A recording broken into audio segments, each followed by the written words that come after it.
great. Okay. All right. What you gonna do when Melkor comes from you? I think he meant for you. Bad boys, bad boys. What's the Elvish word for boy? I don't care. Well, that's just male elf, but still close enough. Yeah. All right. So child would be Indo. No, it's not. It's Indonia. No. There's a word for child as well. Male child. Let's get back to finishing Act 1. All right. So sentencing is our act break. I mean, I don't. Yeah, I mean, yeah, scenes. No, it's still act. Yeah, you're right. Okay. Sure. All right. So Act 2, the pinch point to me is the announcement of the and like the confused elves and the all that going on. Yep. Do we want to have any of the elves raise concerns there and then to the Valar? Nope. Okay. They don't know what to do with this information. Okay. Like the initial thing that I want people to respond with is not like is confusion. Like the once again the Valar have definitely not 100% thought their master plan 100% of the way through, and everybody's kind of like, all right, can we go? As I said during the broadcast, it's kind of like if you're a kid and your parents come in one day and they say, hey, by the way, I just wanted to let you know, you remember that guy that we told you about that tried to burn down the house and kill you all when you were babies? Well, he says he's sorry now. Yeah, and he says he's sorry, and now he's going to live with us. And isn't it great? That's kind of what this is in a way. Yeah. Except now pretend that God was telling you that. Yeah. I mean, I guess you're God, so... No, they're more like angels than gods. Still, like that's in the Bible. That's not really two distinct things in terms of being told what to do. Yeah. Okay, fair enough. I'm not disagreeing with that. Just as although it actually differentiating in the Bible, the angels when they are speaking for God, they are speaking directly for God. Like God sent them and said, here, say this thing, and that's it. As opposed to in this case where God was like, hey, go run the world. Yeah. Right. This is that's what this is. That's what the Silmarillion actually is. It's a morality tale about what would happen if God had acted directly. If he had said, hey, angels, go run the world for me, will you? Thanks. Okay, so the word for child is hina. The word for boy is seldo. Okay. And the word for son is yondo. Yondo? Yeah, yondo. I don't like either one of those. All right. So... Sorry? Go back to Ellen Elf. Biblical elves are the best elves, Brandon says. I agree. All right. Thanks. So there's totally elves in the Bible. Just got to read the right translation. Yeah. Just got to translate the words properly. Exactly. Actually, you could make a case that the men of renown that Genesis describes, which are the result of the pairing of the sons of God, and the daughters of men. You can make that case. Yeah, just translate Nephilim elf, and we're good. Yeah, there you go. And the Israelites were clearly terrified to go into Canaan because there are elves there. Nope.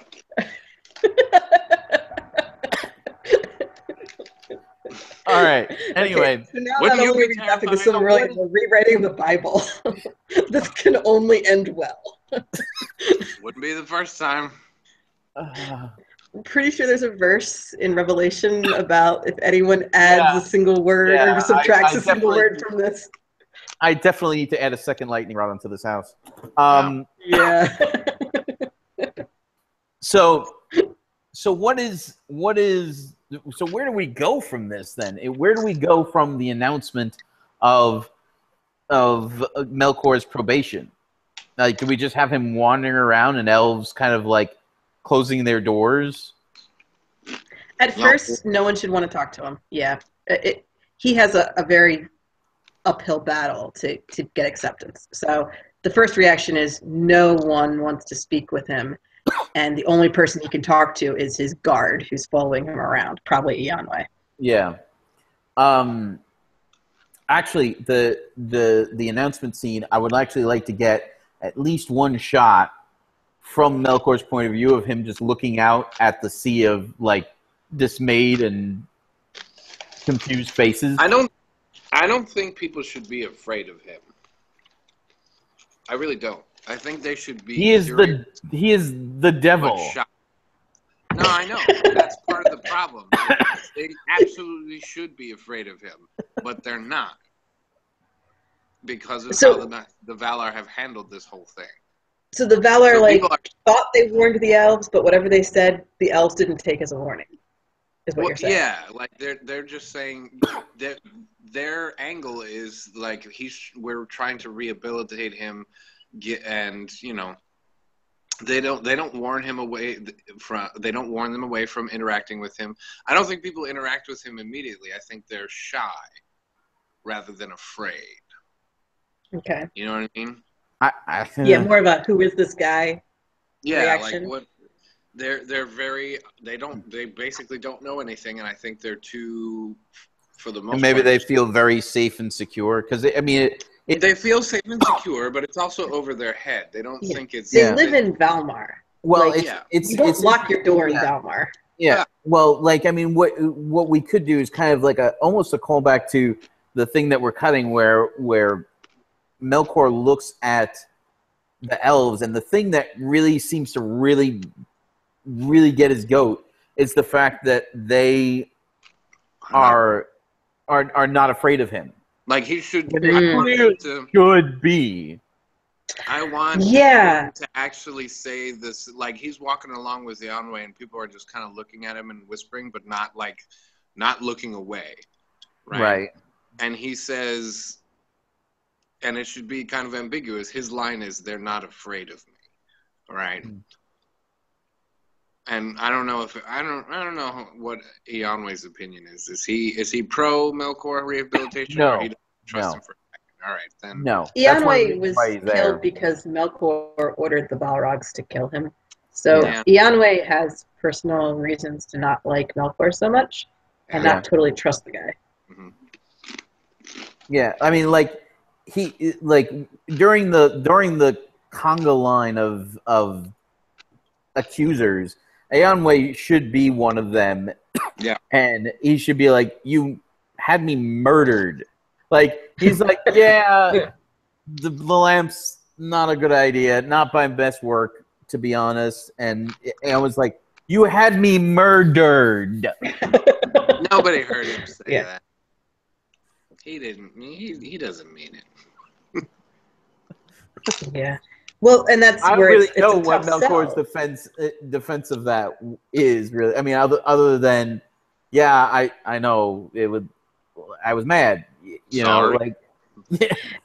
Okay. It seemed to be okay. And now we have now you are the greatest in arms of all of Arda. We can actually put those words in somebody's mouth for once. Yeah. Sometimes you have to apologize for things where you were very clearly in the wrong and everyone knows it. Yeah. And that should be the tack that Melkor eventually takes at his trial. Like maybe in the beginning he's like defending himself in some ways, like, yeah, well, this is why that happened, and I recognize now that it was a mistake. But he's still like trying to put forward his point of view. Yeah. He has to get to points where he's just like, that was a really bad call on my part and a terrible thing to do, and I would never do that again, and I hope to do everything in my power to work to fixing it now. Like, he has to put that out there as a, yes, what a terrible thing. I will do everything in my power to make it better. Yeah. My bad. Yeah, but like, there's sometimes, because certain times you like apologize, you're like, oh, there was a big misunderstanding here, but once we talk about it, everyone's good. Other times you're like, no, I totally screwed that up, and I am so sorry, and what can I do to make it better for you? Yeah. Like, I mean, and that sounds a little too customer service for Melkor, but in theory, I've never made a mistake in my whole life, so I guess I don't really have any personal perspective on this, but it sounds possible, certainly. Okay. do you sneak for Melkor? All right. So maybe the next scene after the announcement is they're walking through the streets of Valinor. Eonway's like right on his tail the whole time, and while nobody's talking to Melkor, they're not like scurrying off away from him. Yeah, he stares at them and they don't avert their eyes. Right. And he says they're not afraid of me, and maybe Eonway says something like they don't know you. No, I think he should take that as a sign of victory. I think he should kind of rub Melkor's face in it. Eonway's not going to do that. I don't know. Maybe a little, just like no one will ever have need to fear you ever again. You know what I mean? Something like that. I actually do like that. Yeah, because he is very, very sure that regardless of what happens, the war is never going to happen again. Yeah, right. And he is super wrong. Right now, we've set it up so Eonway has personal vendetta against Melkor because he was killed by him essentially, and now he is personally responsible for guarding him. Yeah, he's his jailer essentially. So there would be a huge opportunity for Eonway to rub Melkor's face in a lot of things. Yeah, and I don't think he can do that. I don't think he should revel in it, but I think he should occasionally he should stick it to Melkor once in a while. Yes, and jabs like that of, well, that will never happen again, which that's good. That's in the but we have to be really careful not to overdo Eonway, because then Eonway is not a vindictive guy necessarily. Yeah, okay. We can't let Eonway be vindictive here. That's all. This is more righteous indignation than anything else. Yeah, you got the which I'm good with that. Yeah.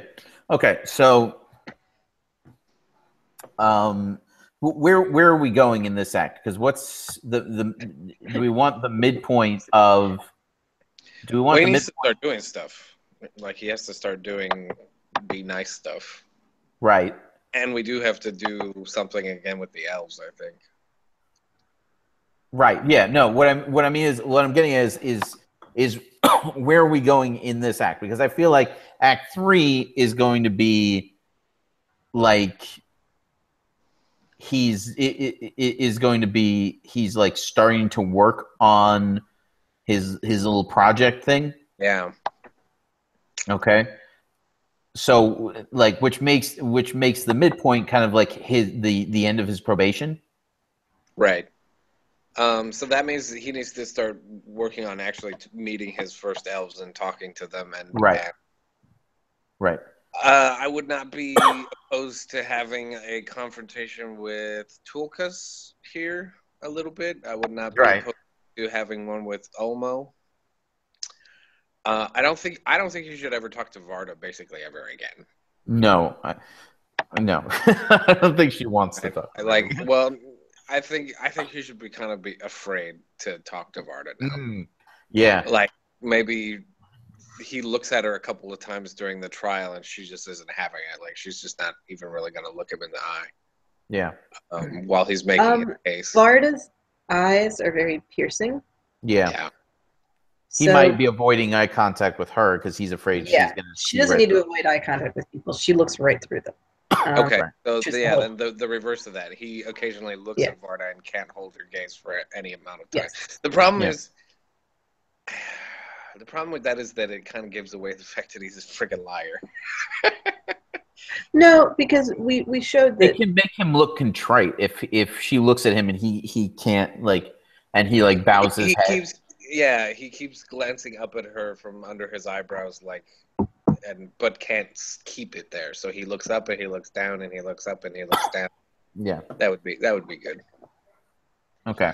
The deal is that some of the Valar are going to talk to him and are going to give him the time of day and are going to work with Melkor a little bit here. Mm-hmm. Varda can never be one of those. Yep. And I agree. She has to do the whole United Front with Manwë thing, where she's backing Manwë 100% and has no time for Melkor. Yeah. Okay. By the way, I think I know what we can do for a second pinch point. If Melkor asks Aule for materials to make something, and like Tulkas finds out about this after, like what afterwards, is he making? Yeah. Right. Yeah. That suspicion is going to be. Yeah. You know, and and if Tulkas tells Olmo this, Olmo might work out the negative thing that it could be. Well, Tulkas would ask Aule, like, what is this for? And Aule would be like, oh, well, you use this to make this, that, and the other thing. Yeah. And there could be an innocent interpretation and a not so innocent interpretation. And I think Tulkas. So the question is, what is it? I think I would kind of like Tulkas to kind of, like I said, Tulkas is playing detective. So I think in this moment it would be nice for Tulkas to kind of think he's figured it out before anybody else. Yeah. Yeah. Like everyone else is like, no, this is totally fine. And he's like, aha, I alone among the Valar see clearly what is going on here. Right. Okay. Because I think it would be kind of funny.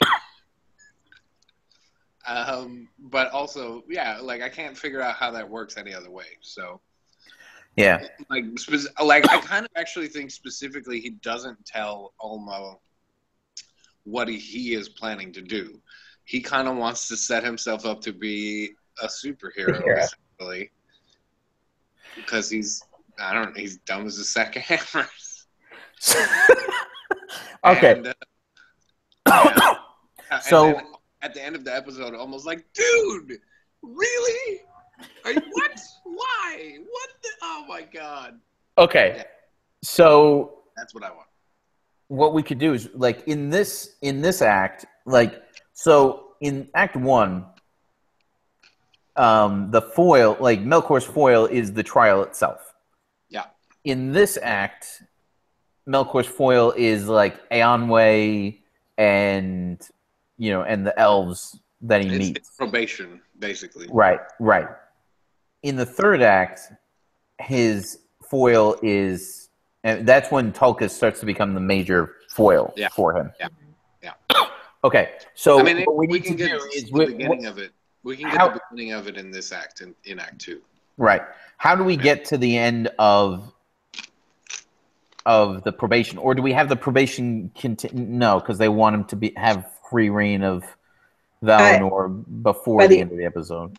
By the end of the episode, the probation needs to be over. But I think that can be the result of the climax. Yes, because the climax is going to be Tulkas calls him out on something that turned out not to be a problem. Right. And at that point, Manwë can say, you know what, Melkor, everything you've done has been great. You're free. Yeah. Okay. So Melkor has orchestrated his own, see, I'm the injured party again. Yep. Like, this is Melkor totally Melkor. Especially if Eonwë has been with him this entire time, too. Yeah. Right. Like, he's... Like that would be doing... that would be the real crushing. Like, I've been here the whole time. You didn't think I had an eye on this? What's the matter with you? Like they're mad at Tulkas for being in like, I was here the whole time. Tulkas, look at me. Look at me. Do I look like the person who would have let him get away with that if I thought that was actually going to happen?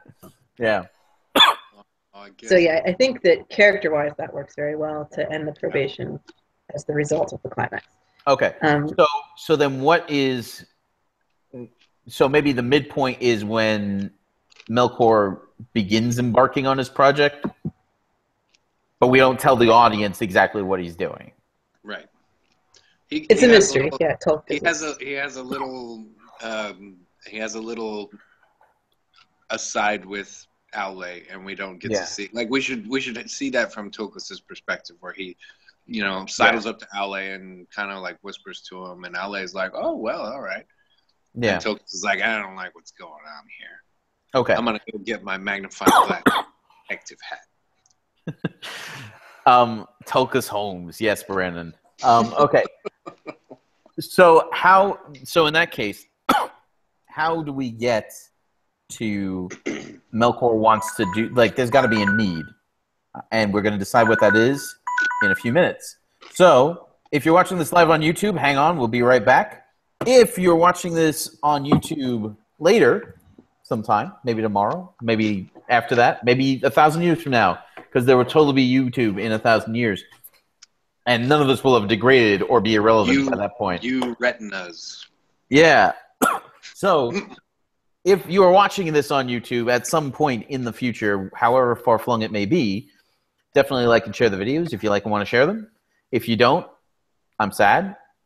Brian is sad. Everybody's sad. Don't make us sad. No, like and share the video. And if we're getting this all wrong, definitely comment on it so that we can summarily tell you that you're wrong. Yeah, of course. Clearly is what we would do there. It's the children who are wrong. Yeah. Anyway, yeah. And if you haven't yet, feel free to subscribe. We'll be back in a minute.